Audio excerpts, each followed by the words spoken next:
beliau ini sering banget ditemuin sama orang tua murid yang eh Bu Ira ini kenapa sih anak saya gitu ya? Saya udah ngelakuin berbagai macam cara, secara keras, secara lembut ya.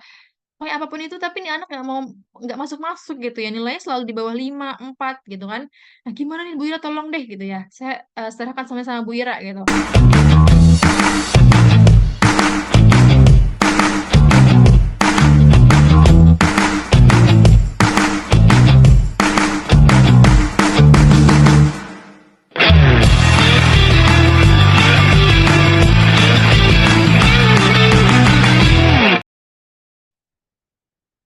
Mungkin udah akrab gitu ya. Udah sering lah melihat saya huru hara lewat di berbagai konten Stephen Family, tapi izinkan saya kenalan lagi. Perkenalkan, nama saya Ikrari Karina, sapaan akrabnya panggil aja Karin. Alhamdulillah sudah bergabung di Stephen itu sejak awal tahun 2023. Dan beberapa sertifikat yang sudah saya ikuti tentunya workshop Stephen level 1, level 2, lalu parenting, bisnis, staffis gitu ya. Juga sudah melakukan tes Stephen serta konsultasi sebanyak 300 klien dan mengisi training online ataupun offline lebih dari 10 pertemuan. Nah, hari ini gitu yang mungkin bersama teman-teman semuanya menambah sip saya di sini dan juga eh, pengen sedikit sharing gitu ya terkait bagaimana sih tips menghafal tuntas ala Stephen atau sesuai dengan tipe kepribadian teman-teman. Nah, kita awali dengan teman-teman semua yang di sini, apa sih yang dibutuhkan saat teman-teman akan membuka gembok? Boleh dong kasih pendapatnya di room chat kita. Jadi di sini aku pengen teman-teman semua tuh aktif gitu ya, biar diskusi kita tuh enak ya, sharing kita interaktif. Boleh silakan. Kira-kira apa nih yang dibutuhkan saat teman-teman membuka gembok? Mungkin di sini udah terlihat ya gambarnya kunci dan gembok. Nah, kira-kira kuncinya seperti apa yang bakal teman-teman butuhkan? Oke, coba saya bacakan chatnya satu persatu. Kunci, kunci Kak, kunci. Kalau kata Kanita, yang pas, kunci yang pas, kata Kak Regina. Iya, bener banget ya teman-teman ya. Jadi mungkin gini, ketika kita mau buka gembok atau misalkan menjalankan motor, buka pintu yang dikunci gitu ya, itu semuanya butuh kunci ya kan. Nah, kunci yang seperti apa gitu? Karena beda barang, beda kunci. Nah, beda gembok juga beda kunci ya. Karena kalau misalkan teman-teman lihat gitu ya, teman-teman ketika membuka gembok yang dibutuhkan kunci, terus kuncinya nggak pas, kira-kira gimana tuh? Gemboknya bakal kebuka nggak? Enggak kan? Yang ada nggak bakal kebuka-buka gitu. Kalau kita maksain gitu ya, antara gemboknya rusak atau kuncinya yang patah, bener nggak? Nah, Betul. ibaratnya betul betul banget ya. Terima kasih Kak Din. Ibaratnya seperti kunci yang membuka gemboknya, gitu ya. Seperti itulah ketika kita mau menghafal. Teman-teman coba bayangin kalau misalkan teman-teman menghafal, ya udah menghafal dengan gaya yang mungkin belum sesuai gitu sama cara belajar teman-teman. Kira-kira bakal masuk nggak? Masuk mungkin ya, tapi mungkin masuknya ke short term memory, nggak ke yang long term gitu. Atau cuman hafal saat itu aja, udahnya lupa gitu aja kan, nggak inget sama sekali. Ya udah gitu, cuman nutasin karena tugas. Nah, sama gitu ya teman-teman, seperti kunci ini gitu ya.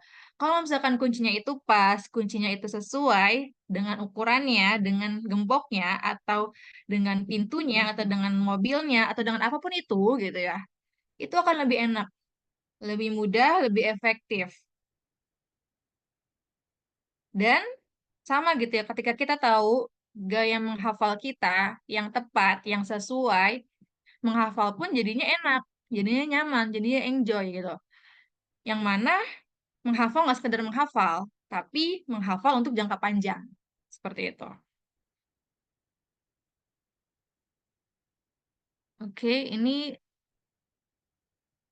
kira-kira berubah gak nih? Aduh, kira-kira slide-nya keputar gak, Kadin? Enggak, Kak. Masih tetap yang Enggak ya? gembok. Coba-coba.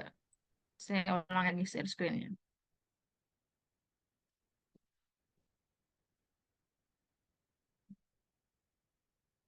Oke, apakah sudah terlihat?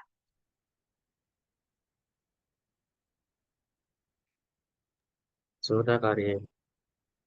Sudah nih, Oke, aman. mohon maaf ya. Seperti tadi sinyal jadinya ke off cam sendiri dan share screen-nya ke pause gitu.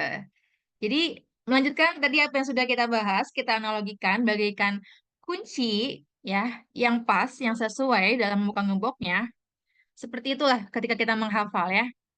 Seperti kunci yang tepat digunakan, begitu juga metode menghafal yang sesuai akan membuka jalan menuju ingatan yang lebih kuat dan efektif. Oke, siapa di sini yang pengen banget tahu gimana sih cara menghafal yang tepat? Boleh dong ya, komen-komen di kolom chatnya. Mau atau mau banget?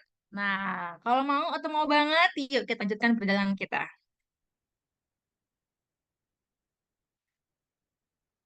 Nah, kalau misalkan teman-teman menghafal gitu ya, dengan gaya yang nggak sesuai, kira-kira apa jadinya nih? Mungkin boleh dong sharing-sharing di sini teman-teman semuanya yang mungkin sudah hafalannya banyak gitu ya, terutama dalam yang beragama Islam, menghafal Al-Quran atau keseharian gitu ya, menghafal rumus-rumus atau menghafal apapun itu ya, ketika proses pembelajarannya, kira-kira gimana nih akibatnya atau apa jadinya kalau misalkan teman-teman menghafalnya itu nggak sesuai. Oke, coba ya saya baca nih. Mau banget Kak, mau banget. Oke, silakan teman-teman. Kira-kira apa jadinya gitu ya? Kalau misalkan teman-teman menghafalnya itu nggak sesuai, silakan kasih pendapatnya di kolom chat. Kalau misalkan teman-teman belum bisa open mic.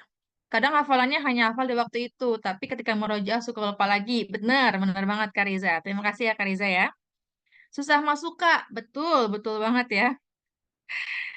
Yang ada bukannya ingat tapi malah jadinya ngeblank. Ya. Susah hafal, agak melambat karena belum sesuai dengan dan pas dengan cara sendiri. Benar, benar banget.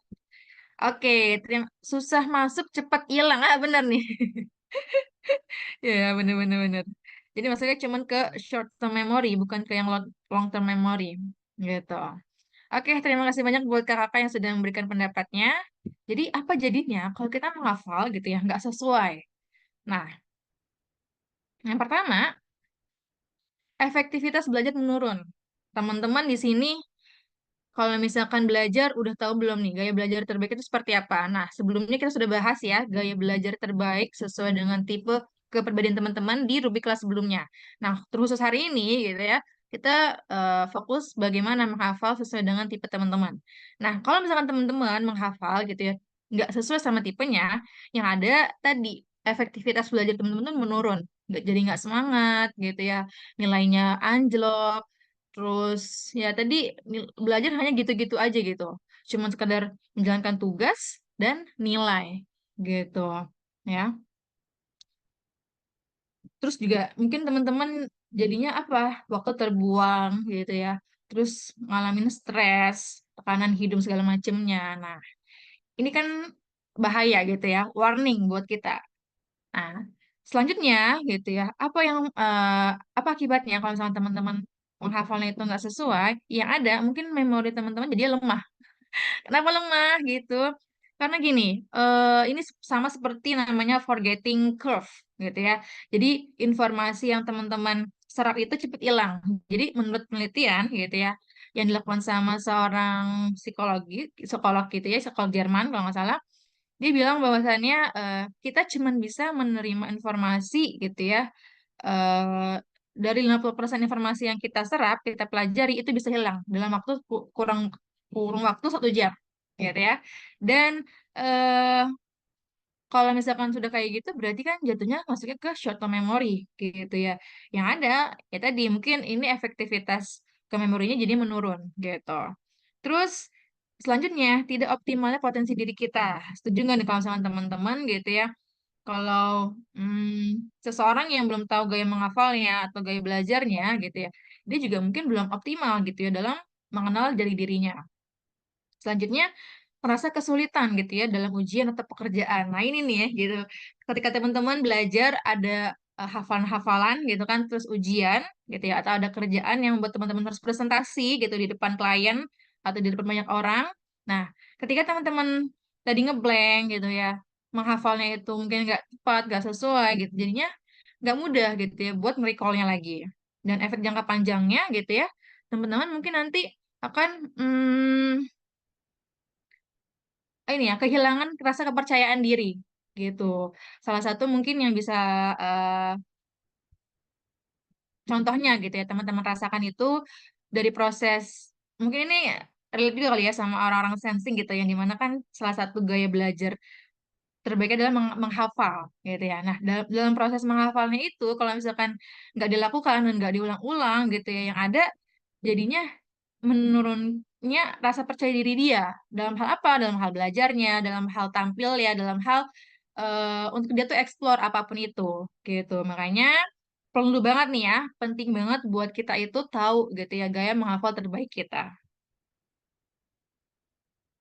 Nah, ini ya, seperti yang tadi saya bilang gitu ya, bahwasannya kita melupakan sebagian besar informasi yang baru kita pelajari dalam waktu yang singkat. Secara umumnya, 50% informasi yang terlupakan dalam waktu 1 jam dan sekitar 70% hilang dalam 1 hari jika tidak ada pengulangan. Gitu. Nah, maka apa itu gaya menghafal sesuai dengan potensi kita atau sesuai dengan gayanya kita? Kalau kita lihat dari proses pengertian menghafal itu sendiri, bahwasannya menghafal adalah proses di mana informasi tersimpan dalam memori jangka panjang melalui teknik pengulangan dan pemahaman yang mendalam. Nah, pengulangan yang seperti apa, pemahaman yang mendalam seperti apa, mari kita bahas. Nah, gimana caranya menghafal yang tepat? Nah, ini ada 4 cara ya yang teman-teman bisa lakukan. Gampang banget gitu ya, teman-teman bisa lakukan sekarang juga gitu ya. Nah, apa caranya? Caranya adalah cara. Nah, ini teman-teman bisa bersingkat dengan akronim cara. Yang pertama, cari tahu potensi. Teman-teman bisa melakukan pengenalan jati diri gitu ya. Cari tahu diri teman-teman tuh seperti apa sih potensinya. Lalu dari situ teman-teman jadi tahu juga ya gaya belajar terbaiknya seperti apa, gaya menghafal terbaiknya seperti apa gitu ya. Sehingga dari sana teman-teman bisa lebih mudah gitu ya untuk menghafal. Selanjutnya, cara yang kedua adalah aplikasikan teknik. Nah, setelah teman-teman sudah kenal sama jati diri teman-teman, praktekin langsung gitu. Karena yang namanya belajar terbaik adalah ketika kita mempraktekannya. Lalu yang ketiga adalah repetisi konsisten. Jadi, bangun kebiasaan secara rutin, ya. Dan yang keempat, amati hasilnya. Kira-kira gimana nih? It works gak? Gitu ya. Karena kalau aku ya ketemu klien di lapangan gitu ya, ketika dia udah tahu gitu kan gaya belajar atau gaya menghafal terbaiknya itu seperti apa, nilai itu naik gitu loh. Nilainya itu tuh bagus berkembang gitu. Tapi harus dicari tahu dulu gitu ya. eh Prosesnya ini dari pertama gitu, cari tahu potensinya. Nah, gimana caranya cari tahu potensi? Teman-teman bisa melakukan 2 hal, secara konvensional ataupun secara modern gitu ya. Konvensional seperti teman-teman melakukan banyak hal, ya, trial and error. Tapi kalau menurut aku ini nggak efektif karena aku pernah melakukannya gitu ya. Yang ada waktu terbuang, terus juga buang-buang tenaga, biaya dan segala macemnya gitu. Yang ada ujung-ujungnya malah bingung gitu ya, atau nggak kepake gitu kan. Terus teman-teman bisa melakukan muhasabah diri, introspeksi diri, kira-kira aku ini cocoknya gaya apa ya gitu kan. Atau teman-teman juga bisa baca buku personality gitu. Nah, cara modernnya dengan self-assessment atau tes kepribadian. Nah, tes kepribadian ini bisa biometrik ataupun psikometrik ya, teman-teman. Dan di luar sana juga udah banyak banget ya yang tes-tes ini tuh dilakukan secara online ataupun offline. Itu menyesuaikan sama nyamannya teman-teman tuh di mana gitu. Nah, tapi secara khusus di materi kali ini aku akan bahas bagaimana mm, menghafal gitu ya sesuai dengan tipe kepribadian ala Steven gitu yang dimana kalau Steven ini ya itu salah satu tes kepribadian biometrik gitu ya yang mengukur genetik kita. Jadi kalau teman-teman tahu nih ada yang namanya rumus dalam mengenali karakter seseorang ya. Di biologi dan di dunia psikologi juga ini udah hal dasar banget ya, hal yang sudah sering dibicarakan gitu. Namanya apa? Namanya FGL atau fenotip karakter kita yang tampak saat ini dipengaruhinya sama dua hal, ada genetik sama lingkungan atau faktor nature sama nurture gitu ya. Nah, Steven itu yang mencari genetiknya ini, potensi bawaan ya, potensi alamiah yang nggak akan pernah berubah gitu. Ibaratnya seperti bibit gitu ya, yang bibit ini bakal tumbuh atau enggak tergantung sama media tanamnya atau lingkungannya. Nah, dalam konsep Steven ada 5 tipe nih ya. Setiap orang itu dibagi ke dalam 5 tipe sesuai dengan 5 belahan otaknya. Ada sensing, thinking, intuiting, feeling, dan juga insting. Gitu ya. Mana yang sensing boleh cung? Yang thinking boleh silakan absen. Intuiting, feeling, insting boleh ya. Ramekan di kolom chat. Nah, atau yang belum tahu boleh nggak apa tebak-tebak dulu aja. Sensing itu yang seperti apa sih? Sensing itu letaknya jadi gini, Steven ini mencari potensi genetik kita, dilihat dari belahan otak dominan kita, ya. Dominan itu menjadi kekuatan, menjadi keunggulan gitu ya. Ibarat mungkin seperti kapal yang ada kapten dan anggota-anggotanya. Nah, kita mencari si kaptennya ini, pentolannya ini, gitu. Nah, buat teman-teman yang dominannya otak sensing, itu kecerdasannya panca indera, letaknya ada di limbik kiri, gitu ya. Punya potensi dasar, memorinya kuat, dan orangnya rajin. Bener nggak nih? Terus thinking ya, letaknya di neokorteks kiri, otaknya di atas, dia kecerdasannya logika, punya potensi dasarnya itu analitis dan pandai. Lalu intuiting itu letaknya di otak bagian kanan atas ya, kecerdasannya intuisi, potensi dasarnya itu kreatif dan inovatif. Lalu feeling itu dominannya di otak kanan bawah gitu ya. Dia kecerdasannya pada perasaan sehingga punya potensi pada emosi dan hubungan. Dan insting gitu ya yang dominannya di otak tengah ini kecerdasan naluri gitu sehingga punya potensi dasar, nalurinya kuat dan serba bisa. Nah, lalu sekarang kita bahas bahas satu-satu ya. Dari cara pertama tadi ketika kita cari potensi diri. Nah, potensi dirinya dengan tipe ini gitu ya, dengan konsep Steven yang dimana kita mencari potensi diri kita, potensi alamiah kita atau potensi genetik kita. Nah, yang pertama sensing. Oke, di sini mana tadi yang teman-teman sensing? Kak Siti Zubaidah ya. Kalau Kak Veronica anakku IE Kak. Oke, insting, thinking, FI. Kalau Kak Anita anaknya sensing dan feeling, Masya Allah. Lalu juga di sini ada Kak Moi ya, Kak Moi sensing dan juga beberapa teman-teman yang sensing. Nah, sensing ya, sense, asal katanya sense gitu ya. Panca indera berarti memiliki kecerdasan pada panca inderanya dia. Memiliki 4 kata kunci yang dimana merekam, jadi menanggapi segala sesuatu dengan panca inderanya ya, dia rekam sehingga membuat dia itu gampang mempraktikkan, mencontoh, meniru gitu ya, dan mengeksekusi. Makanya disebutnya itu peniru handal gitu ya, atau eksekutor handal. Orangnya praktis dan konkret sehingga menjadikan dia itu ada arahan gitu ya, ada contoh, langsung dieksekusi. Dan orangnya konkret gitu ya, butuh sesuatu yang nyata, yang bisa dia lihat, bisa dia cium, dan bisa dia rasakan lewat panca inderanya dia. Gitu. Nah, orang-orang sensing ini dianugerahi otot yang kuat, makanya punya tenaga yang banyak, energinya nggak habis-habis gitu ya. Dan disarankan banget nih buat teman-teman sensing itu, ya, banyakin gerak atau olahraga atau mungkin ikut membership di gym gitu ya untuk ototnya itu gitu sehingga bisa six pack like Rasulullah. Nah, terus orang sensing juga dikenal rajin karena buat dari tenaganya yang banyak gitu ya. Jadi orangnya juga disuruh apa aja mau gitu loh selama ada perintah dan ada arahan atau panduan. Apalagi kalau ada hasilnya gitu ya, seperti imbalan yang terukur. Nah, yang membedakan antara sensing introvert dengan sensing extrovert dia tergerak sedangkan sensing extrovert dia tercetak. Terus gimana Kak cara menghafal terbaiknya? Jadi gini, saya pengen menarik dulu ya ke belakang terkait sensing dari gaya belajar terbaiknya. Nah, gaya belajar terbaik orang sensing itu mulai dari persiapan dulu nih. Persiapannya adalah dia perlu pemanasan. Pemanasan seperti apa? Apa ya? Isi energi atau buang energi. Isi energi dengan makan, gitu ya, karena organ dominannya sensing itu lambung. Dan yang kedua itu ngeluarin energi dengan banyak gerak. mungkin dengan olahraga gitu ya, atau sekedar jalan-jalan pagi gitu ya, atau sekedar keliling sepeda, keliling komplek gitu kan. Karena dari situ teman-teman sensing akan ngerasa fresh pikirannya ya, mood naik, terus juga cepet nangkep gitu ya belajarnya. Pokoknya itu persiapannya.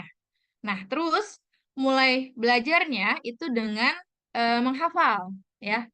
Pintu masuk pertama itu dengan menghafal. Jadi kalau misalkan dibandingkan dari semua mesin kecerdasan, orang sensing lah yang sangat berpotensi cepat ngapal ya.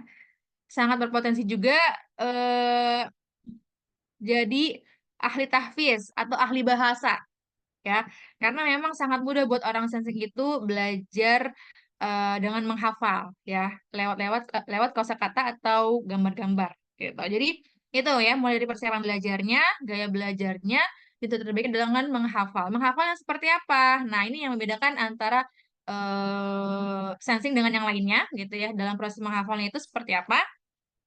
Menghafalnya itu buat orang-orang sensing ada dua kata kunci ya, dengan gerakan dan visual gitu. Karena orang sensing ini panca indera gitu ya, ya fokusnya pada visualisasi apa yang nampak, apa yang terlihat. Dan kalau kita tahu kan bahwasannya proses menghafal atau pintu utama itu kan lewat visual, lewat panca indera gitu. Jadi memang paling gampang banget tuh orang sensing buat menghafal gitu. Tapi menghafalnya seperti apa? Pertama gitu ya, lewat kata ya, terkhusus mungkin buat sensing introvert gitu ya. Katanya seperti apa ya, dengan perbanyak kosakata atau divariasikan katanya gitu. Kalau sensing extrovert gitu ya, itu dengan gambar ya, lewat gambar-gambar. Jadi gini, eh contoh saya tuh punya teman sensing introvert gitu ya. Dia itu kalau misalkan menghafal gitu ya, yang dimana dengan memvariasikan kata gitu kan, itu dia terus biasanya ya dia catat tuh yang penting-pentingnya, kata-kata yang penting. Nah, itu yang dia hafal gitu. Terus dia ulang-ulang ya. Jadi gini, pentingnya orang sensing itu ketika menghafal adalah pertama tadi gitu ya, lewat pintu masuknya itu kalau sensing introvert kata, kalau sensing introvert itu gambar. Yang kedua, ditandain. Ditandain dengan apa? Dengan warna-warna. Karena tadi kan dia orangnya visual ya, fokusnya pada visual. Jadi ditandain gitu, mana yang penting gitu kan. Terus akan lebih baik pakai gambar-gambar atau warna-warna gitu. Itu akan lebih mudah masuk. Terus habis itu untuk sensing gitu ya, harus diulang-ulang ya. Semakin banyak pengulangan itu semakin bagus gitu. Repetisi pengulangan yang bikin orang sensing itu makin tajam atau makin kuat ingatannya gitu ya. Nah, itu untuk gaya menghafal sensing gitu ya. Nah, terus gimana nih Kak kalau misalkan tips biar konsisten, semangat terus gitu kan ya. Kalau buat orang sensing nih tipsnya ya, tetapkan waktu belajar yang nggak terlalu lama, terus juga diselingi dengan waktu bermain. Mungkin bisa nih ya kalau misalkan teman-teman, jadi gini, gayanya otak kiri atau terkhusus orang sensing gitu ya, dia tuh harus ada schedule. Jadi harus luangkan waktu buat waktu yang teman-teman tuh nyaman, misalkan habis maghrib 1 jam gitu ya, atau setelah subuh gitu ya, jam 5 sampai jam 6 1 jam gitu ya, atau cuma 30 menit aja gitu ya, cukup gitu kan. Nah, setelah itu ketika sudah teman-teman luangkan waktunya, selingin dengan apa? Mungkin dengan sambil digerak-gerak gitu ya, atau sambil digambar-gambar gitu kan, atau sambil ini aja apa namanya, main apa aja gitu, main game atau main apapun itu gitu. Oke, itu mungkin untuk tips bagi sensing. Kira-kira bungkus, kalau bungkus kita lanjut ya. Nanti seiring berjalannya waktu, silakan teman-teman yang pengen nanya-nanya. Nah, yang kedua thinking. Mana nih yang thinking? Boleh ceng-ceng? Nah, kita satu clan ya. Oke, untuk thinking, thinking ini kan kecerdasannya ada pada logika, ya, sehingga membuat dia itu menanggapi segala sesuatu itu dengan logikanya, daya nalarnya dia. Ini make sense gak sih, gitu ya? Kalau ada kayak gini tuh harus ada alasannya gitu, karena mikirnya orang sensing itu kausalitas ya, sebab akibat gitu. Dan orang thinking juga tipikal orang yang suka mikir gitu, segala sesuatu dia pikirin. Nah, sehingga di sini kata kuncinya adalah menalar, gitu ya. Terus orang thinking ini memang punya kekuatan di mana dia jago mengelola, gitu ya, jago mengatur, terus juga jago merencanakan. jago apa ya, menstrategikan gitu ya. Makanya dikenalnya sebagai manajer handal gitu. Nah, selanjutnya kata kunci orang thinking adalah tulang. Jadi secara tipologi fisiknya orang-orang thinking itu punya tulang yang keras gitu ya, proporsional dan ibaratnya seperti tulang yang keras, seperti itulah kemauannya orang thinking gitu ya, keras, kekeh gitu kan, dan punya prinsip yang kuat. Orangnya juga tegas gitu kan. Nah, orang thinking juga orangnya dikenal mandiri gitu ya, karena dia tipikal orang yang nggak mau bergantung sama orang. Dia merasa dia tuh bisa melakukan segala sesuatu tuh sendiri gitu. Dan dari cara berpikirnya yang membedakan antara thinking introvert, dia mendalam gitu ya, ibarat seperti mikroskopik, dia tuh bisa mengulik secara mendalam gitu ya. Sedangkan kalau thinking extrovert, dia cara berpikirnya meluas, bisa mempelajari banyak hal dalam satu waktu gitu ya, dan bisa menghubungkan dengan yang lainnya. Nah, gaya menghafalnya kayak gimana? Jadi, karena orang thinking itu orangnya logis, rasional, objektif, maka pintu masuk awalnya itu lewat logika, ya, lewat daya nalarnya dia gitu. Itu yang paling utama gitu ya. Nah, terus gimana selanjutnya? Nah, eh karena orang tinggi ini suka dengan rumus-rumus gitu ya, suka dengan sesuatu yang apa namanya? eh bukan kata-kata ya, semacamnya rumus lah pokoknya ya. Maka mungkin bisa dirumuskan gitu. Contohnya gini, kayak teman-teman dalam menghafal tabel periodik nih, itu bisa tuh dirumuskan dengan kata-kata yang misalkan dalam ada berapa nih misalkan kolom sama barisnya gitu ya, dibagi ke dalam berapa, ada berapa sehingga didapatlah angka itu gitu ya. Di dalam angka itu gitu ya ada kata-kata yang bisa teman-teman singkat-singkat ya, dirumuskan dengan kata-kata itu. Nah, ini juga bisa nih ya untuk orang sensing gitu ya, dengan memvariasikan kata-kata ya, yang dimana mungkin misalkan beli mangga bagi dua gitu, beli mangga bagi dua apa aja singkatannya dari situ gitu, jadi membuat rumus sendiri. Atau juga bisa teman-teman pakai flashcard. Jadi mungkin kayak Kak Adin ya. Terus juga kayak mungkin saya juga merasakan gitu, dan juga dengar apa nah dapat diskusi dari salah satu promotor Stephen Family gitu ya. Memang beliau ini pengajar gitu kan, dalam menghafal Al-Quran, anak-anak didiknya itu, kalau misalkan anak thinking, cara terbaik itu pakai flashcard. Jadi misalkan nih dalam flashcard itu, misalkan kata apa nih, misalkan rumus Fe2O3 gitu ya, dibaliknya apa gitu kan. Terus selanjutnya, kalau misalkan eh, surat ini tuh artinya apa di belakangnya. Nah, itu kayak gitu, itu flashcard gitu ya. Atau juga bisa teman-teman ditandain awal sama akhirnya. Misalkan gini nih, mungkin aku bisa contohkan kalau misalkan menghafal Al-Quran ya. Jadi dalam satu lembar Al-Quran itu gitu ya. Misalkan teman-teman tuh ada bagi dua gitu ya. Setelah dibagi dua ada berapa ayat nih? Misalkan ada 2 sama 3 gitu ya. Nah, dalam 2 sama 3 itu ditandain awalnya sama akhir yang ininya, bisa dihafalin, dibagi waktunya. Misalkan dalam waktu 15 menit. Jadi orang tinggi juga tipe orang yang perhitungan ya. Jadi dengan menghitung-hitung itu bisa juga menjadi gaya menghafal terbaik orang thinking. Jadi dihitung tuh, misalkan dalam waktu 15 menit dia menghafal 2 ayat setengahnya itu, ketika sudah menghafal gitu ya, dia baca, dia ulang-ulang, selanjutnya ketika sudah hafal selanjutnya yang setengahnya yang kedua ya, yang 3 ayat itu. Dia tandain awalnya, dia tandai akhirnya juga gitu ya. Sehingga yang dihafal itu tadi awal sama akhirnya, atau dari awal sama akhir setiap ayat gitu ya. Jadi awal dan akhir yang tadi dibagi dua itu gitu ya, atau awal sama akhir ayatnya gitu. Nah, ketika udah itu gitu ya, ini juga aku baca dari salah satu tips menghafal Al-Quran, aku lupa judul bukunya apa gitu kan. Jadi ketika teman-teman sudah baca, misalkan dari satu surat ada 10 ayat gitu kan. Nah, misalkan teman-teman dari 10 ayat itu teman-teman baca gitu ya, satu ayat dulu berapa kali, 2 ayat berapa kali gitu ya. Lalu diulang lagi dari satu ayat yang pertama gitu. Nah, itu juga enak banget buat orang thinking menurut aku gitu ya, ketika menghafal. Nah, seperti itu. Terus ini mungkin kata kunci ya buat orang thinking introvert, yang dimana tadi dalam cara berpikirnya dia itu kausalitas, lebih kepada sebab akibat. Jadi dia mengambil intisari logikanya kenapa ini seperti ini kayak gitu. Sedangkan atau misalkan ketika menghafal suatu materi atau pelajaran gitu ya, kenapa seperti ini bisa jadi seperti ini, sebab akibat. Atau kalau buat orang thinking introvert, dia skemakan dulu kerangkanya. Awalnya kayak gimana, permulaannya seperti apa, akhirnya seperti apa. Mungkin kalau bisa kita lihat kayak cara buat skripsi ya, kayak pendahuluannya kayak gimana, terus di pendahuluan itu ada isinya ada apa aja, habis itu isinya bagi apa aja gitu ya, penutupnya seperti apa, seperti itu. Jadi sangat sangat baik rumus banget lah, baik kerangka, baik skema. Nah itu untuk orang thinking ya. Kira-kira gimana orang thinking? Valid? Nah oke. Selanjutnya kita ke intuiting ya. Nah, intuiting ini kecerdasannya ada pada intuisi ya. Emang orangnya tuh suka menghayal, suka berandai-andai gitu ya karena punya imajinasi yang kuat gitu. Nah, orang intuiting itu punya 4 kata kunci. Yang pertama mengarang, karena tadi gitu ya, punya imajinasi yang kuat sehingga menanggapi segala sesuatu dengan dia karang-karang di kepalanya.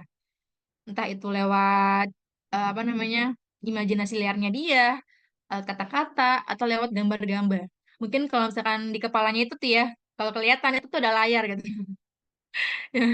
Yang mungkin setiap sebelum tidur tuh dia suka menghayal dulu gitu ya. Nah, terus selanjutnya dia punya perut panjang. Maksudnya gimana? Secara tipologi fisiknya orang-orang intuiting itu punya perut yang panjang atau usus yang lebih panjang dibandingkan mesin kecerdasan yang lainnya, sehingga membuat dia itu orangnya nggak gampang nahan lapar gitu ya. Suka makan, suka ngemil kayak gitu. Dan orang intuiting tipikal orang yang menyukai perubahan, lebih suka hal-hal yang bervariasi, pelannya beragam, sukanya lompat-lompat gitu kan. Orangnya bosenan gitu. Nah, sehingga menjadikan dia tipe orang yang kreatif dan inovatif. Terus yang membedakan dari cara gini, orang itu kan tadi suka berimajinasi. Nah, buah dari imajinasinya itu keluarlah ide-ide atau gagasan-gagasan yang biasanya orang intuiting tuh suka punya ide yang out of the box gitu ya. Makanya sering dibilangnya orangnya konseptor handal karena memang suka mengkonsep dari ide-idenya itu. Nah, cara orang intuiting mengeluarkan idenya itu ada yang secara original, itu buat orang intuiting introvert dan eh, rakitan ya. Itu untuk orang intuiting extrovert gitu. Mungkin contoh gini, original tuh kayak ide-ide yang dimana kayaknya enak nih kita eh, punya rumah di Mars gitu ya. Gimana ya caranya kita bisa tinggal di Mars gitu kan? Itu kan belum pernah ada tuh. Sesuatu yang itu tuh belum pernah ada gitu. Intinya itu yang benar-benar datang dari buah pikirannya orang intuiting introvert. Kalau yang rakitan gitu ya, itu udah ada, tinggal dia ATM, amati tiru modifikasi ya. Nah, gaya menghafalnya seperti apa? Jadi kalau buat orang intuiting, oh ya, tadi saya lupa ini ya menjelaskan untuk orang thinking kalau gaya belajar terbaik itu sebelum memulai persiapannya itu harus fokus. Jadi jauhi dulu segala macam distraksi, mungkin HP atau orang-orang yang berisik gitu ya. Maka kalau bisa buat orang thinking tadi belajar terbaiknya mulainya itu fokus dulu dan jauh dari keramaian gitu. Nah, kalau orang intuiting gitu ya, persiapannya itu dibangkitin dulu tuh hasratnya. Dia harus tahu kira-kira kenapa gue harus belajar ini gitu ya. Nah, terus gaya belajar atau gaya menghafal terbaiknya lewat apa? Lewat imajinasi dia. Itu pintu gerbang utamanya itu, masuknya lewat situ gitu ya. Jadi dia imajinasikan gitu ya. Atau juga bisa dengan perumpamaan. Contohnya kalau misalkan teman-teman ngajarin anak intuiting, adik 1 tambah 1 gitu ya. Cuman angka-angka doang itu kurang menarik. Tapi kalau misalkan kita bisa pakaiin dengan gambar-gambar gitu ya, atau kita umpamakan, ada kalau misalkan nih ada punya 1 apel gitu ya, terus bunda nih ngasih 2 apel, terus ditambah lagi sama punya kakak 3 apel, kira-kira berapa dek? Nah seperti itu gitu ya, atau diumpamakan gitu entah dengan apa gitu ya. Dan ini juga biasanya kalau buat orang intuiting ketika menghafal khususnya menghafal Al-Qur'an, pahami dulu jalan ceritanya, pahami dulu kandungan makna ayatnya. Ini tuh tentang apa sih? Gitu lah. Dari situlah dia bisa membayangkan gitu ya. Dan mulailah menghafal ayatnya itu gitu. Nah, terkhusus untuk intuiting introvert ya, dia harus tahu dulu konsep utama belajarnya itu tuh apa sih gitu ya. Dan kalau untuk intuiting extrovert dia harus tahu dulu tema belajarnya dia tuh apa gitu ya secara spesifik, dan kalau itu di extrovert konsepnya secara menyeluruh begitu. Oke, untuk editing bungkus ya, bungkus.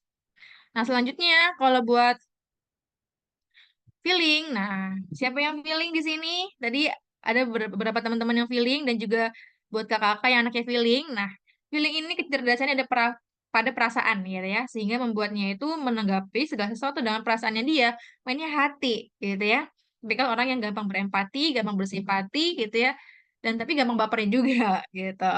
Nah, orang Twiting ini punya kekuatan di paru-parunya dia. Jadi memang Kalau dibandingkan mesin kejelasan yang lain, dia itu punya kapasitas paru-paru yang lebih kuat. Makanya punya napas yang panjang. Kalau ngobrol berjam-jam juga gitu ya, hayo aja gitu ya kayak gitu. Nah, terus orang feeling ini punya jiwa leadership ya, jiwa pemimpin sejati. Ibaratnya mungkin dia tipikal orang yang suka menggembleng, dia suka mengatur-ngatur gitu, karena itu udah panggilan jiwanya dia, kayak menjadi leader. Nah, orang feeling ini ya gaya belajarnya atau gaya menghafalnya itu dengan auditori lewat pendengaran. Tapi sebelum ya feeling belajar itu harus apa dulu sih? Menstabilkan moodnya dia. Karena kan orang feeling itu sangat ini ya mengandalkan mood gitu. Kekuatan tuh ada di moodnya dia. Makanya buat orang feeling gitu ya, eh, buat moodnya itu bagus dulu lah gitu. Dalam mood yang bagus. Kalau moodnya udah bagus, biasanya itu enak tuh. Belajar juga cepet nangkep gitu ya. Terus apa yang dia hafal juga dia cepet ingetnya gitu. Nah, terus eh orang feeling menghafalnya itu berarti kan dengan auditori ya. Berarti ya udah tinggal banyakin dengerin rekaman atau murota gitu ya atau penjelasan gurunya. Karena gini tapi apa namanya yang menjadi ini ya kekurangannya feeling itu kalau misalkan lagi belajar nih di kelas gitu. Ya, dia bukannya dengerin guru, bukannya merhatiin guru tapi ngobrol. Gitu. Ngobrol asik sendiri. Nah, makanya ketika di kelas gitu ya, fokus dulu lah. Kita dengerin gurunya apa yang dibilang, dicatat gitu ya, atau direkam. Nah, ketika udah selesai gitu ya, diulangin lagi rekamannya itu, didengerin lagi. Nah, atau bisa juga dengan lewatin dengerin rekaman selain dari gurunya. Nah, selain itu, feeling ini gitu ya, karena dia orangnya juga sangat sosial gitu ya, sangat butuh support system seperti sahabat karena fokusnya pada persahabatan, maka ketika belajar pun gitu ya harus ada yang nemenin, harus ada interaksi. Jangan biarkan orang feeling itu belajar sendirian. Menurut saya ya, karena yang ada cepet ngantuk gitu loh. Karena emang orang feeling tipikal orang yang nggak terlalu suka baca gitu, nggak terlalu suka sendirian. Maka ketika belajar, ketika menghafal akan lebih enaknya itu tuh ada interaksi gitu, ya. Atau kalau misalkan menghafal sendiri pun gitu ya, dia kerasin suaranya, dia dengar suaranya sendiri gitu. Dan ya udah dia kayak cerita atau ngobrol gitu ya sama seseorang padahal orangnya nggak ada gitu ya. Nah, seperti itu. Terus kalau untuk lebih spesifiknya lagi gitu ya, orang feeling introvert dengan mendengar, kalau feeling extrovert dengan diskusi. Nah, itu gaya menghafal terbaiknya orang feeling. Dan ini juga tips mungkin buat teman-teman feeling kalau misalkan menghafal Al-Quran gitu ya, ketika mengetahui kandungan atau makna ayatnya gitu ya, biasanya yang dicari adalah ini menceritakan tentang tokoh siapa. Jadi yang dicari adalah figurnya, sosoknya gitu ya. Oke, feeling bungkus, kita lanjut ke insting. Nah, insting ini sih serba bisa gitu ya. Kecerdasan ada pada naluri. Orangnya emang eh, suka menolong gitu ya, karena punya panggilan jiwa rela berkorban. Selain itu, orang insting ini gitu ya, tipikal orang yang memang menanggapi segala sesuatu dengan dia rangkai di kepalanya. Ya, dia ambil intisarinya, dia ambil kesimpulannya. Gitu. Terus karena dia nggak punya lapisan dominan, ya, kemudian introvert dan extrovert, dia orangnya refleks gitu. Jadi geraknya tuh sat cepat tanggap. Dan tipikal yang otomatis gitu ya, memutuskan sesuatu secara cepat dan praktis. Nah, gaya menghafalnya seperti apa sih? Nah, orang insting ini karena serba bisa gitu ya. Jadi dia bisa menghafal dengan gaya apapun, dengan gaya sensing bisa, dengan gaya thinking bisa, intuiting bisa, feeling bisa, ya. Jadi enak banget nih buat orang insting gitu ya. Asalkan buat orang insting ini dalam kondisi yang tenang, yang nyaman, yang aman, dan nggak di bawah tekanan gitu. Atau mungkin di satu sisi bisa sambil dengan dengerin instrumen, ya, atau dengan musik atau dengan murotal gitu. Dan memang cara belajar terbaiknya orang insting itu dengan merangkum, dia ambil intisarinya atau rangkumannya, gitu kesimpulannya. Nah, seperti itu buat orang insting gitu ya. Tapi perlu dipahami juga buat bahwasannya buat orang insting ini gitu ya, karena dia itu ibarat seperti air yang mengalir gitu ya. Dia harus terus diarahkan atau dibimbing. Jadi memang ini juga aku dapat diskusi dari salah satu promotor Stephen Family yang memang beliau itu pembina dari Pondok Pesantren Tahfiz gitu ya. Rata-rata ke apa namanya murid-muridnya yang insting ketika menghafal, ketika belajar itu harus benar-benar didampingin benar-benar yang kita tuh nemenin di sampingnya dia gitu. Jadi mungkin buat teman-teman insting gitu ya, ketika menghafal sama mungkin kayak orang feeling gitu ya. ada interaksi atau misalkan ya tadi ada temennya gitu. Nah, mungkin itu dia gitu ya. Cara pertama ketika kita mengenali potensi diri kita, ya, yang dimana di sini aku menjelaskan lebih spesifiknya gaya menghafal dengan konsep Steven, gitu. Yang kedua tadi kita praktikan, ya. Jadi yang namanya belajar terbaik adalah ketika kita mempraktikannya langsung. Jadi teman-teman dari sini silakan dipraktikan, gitu ya. Terutama mungkin buat teman-teman yang ada target hafalan, gitu ya. Dan mungkin sudah dari sini teman-teman udah nggak bingung-bingung lagi ya cara menghafal terbaik itu seperti apa. Kayak gitu. Semoga lebih mudah dan lebih efektif. Dan yang ketiga tadi teman-teman bisa lakukan secara konsisten atau rutin buat kebiasaan. Dan yang keempat teman-teman bisa evaluasi. Gitu ya. Karena ini aku juga dapat cerita ya. Ini juga beliau itu salah satu pembina atau punya lembaga les. Banyak banget terkhusus mungkin ini lembaga les matematika ya. Beliau ini sering banget ditemuin sama orang tua murid yang eh Bu Ira ini kenapa sih anak saya gitu ya? Saya udah ngelakuin berbagai macam cara, secara keras, secara lembut ya. Kayak apapun itu, tapi nih anak nggak masuk-masuk gitu ya. Nilainya selalu di bawah 5 4 gitu kan. Nah, gimana nih Bu Ira tolong deh gitu ya. Saya serahkan sama Bu Ira gitu. Nah, ini kadang yang sering dilupakan sama orang tua ketika menilai proses belajar, ketika menilai anak dalam belajar itu yang dilupakan adalah prosesnya. Karena orang tua biasanya hanya menuntut hasil gitu ya. Nah, pada melupakan prosesnya ini. Padahal sebenarnya yang penting adalah prosesnya ketika si anak-anak itu menjalani proses belajar. Nah, dari situ gitu ya, tadi kita Steven, ternyata ini anak feeling gitu. Kayak ketika tahu ini anak feeling, terus nilai matematika selalu di bawah 5 4 3 oh wajar gitu ya. Karena mungkin memang secara orang feeling bukan kekuatannya di logika gitu. Tapi kalau anak thinking terutama yang kuat di logika, matematikanya nilainya di bawah 5 4 3 oh berarti ada yang salah nih gitu ya. Jadi kita bisa lihat dari situ gitu. Kita petakan apa masalahnya lalu bagaimana solusinya. Nah, mungkin itu aja ya teman-teman yang bisa saya sampaikan dan terakhir mungkin ini ada quotes gitu ya. Bahwasannya teman-teman percaya nggak sih kalau kita ini semua jenius gitu ya. Tapi kalau diri kita, teman-teman menilai gitu ya diri teman-teman layaknya ikan yang diukur dari kekuatannya memanjat pohon, selama hidupnya dia akan menganggap diri itu bodoh. Karena sejatinya ya dia potensinya apa? Berenang ya, bukan memanjat pohon. Mungkin itu aja sekian dari saya. Kurang lebihnya mohon maaf. Wassalamualaikum warahmatullahi wabarakatuh.